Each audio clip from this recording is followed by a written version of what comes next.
fico me perguntando o seguinte, né? Qual é o limite da relação econômica que eu, como democracia, tenho que ter com uma autocracia? Vou dar um exemplo. A China é o maior parceiro... Essa é uma pergunta ótima. Porque a China é o maior parceiro comercial do Brasil.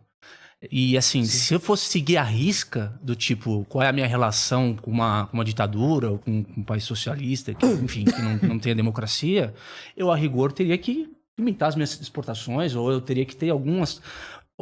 Eu teria que mensurar qual que seria o meu limite, entendeu? Então é muito difícil, às vezes, a gente delimitar, né? Eu até para contribuir a medida é complicada, agora,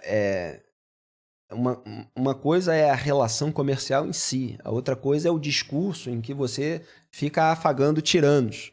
É possível você manter uma relação comercial e você, ao entender, né, que um país está assassinando pessoas em outros países, etc., e você, com a sua relação comercial, está financiando uma máquina de guerra, a preocupação dos demais países que precisam atuar juntos para resolver eventuais problemas de dependência de produtos e matérias-primas daqueles países, deve ser justamente você tentar reduzir a dependência daquele país.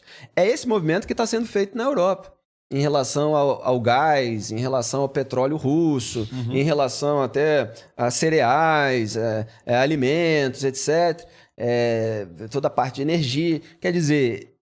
se a gente era muito dependente da Rússia e a Rússia está sendo comandada por um tirano que quer aumentar o seu território, matando os outros e derrubando os poderes nos regimes vizinhos, a gente precisa buscar outras fontes de energia, a gente precisa buscar outras fontes de fertilizantes, por exemplo, porque o Brasil importa da Rússia. Até diesel o Brasil está trazendo de lá e tal. Então, assim, você precisa ter um movimento que coloque a humanidade em primeiro lugar. E o Brasil faz um movimento absolutamente contrário, né? Ele vai se tornando mais dependente e ainda afaga para conseguir mais.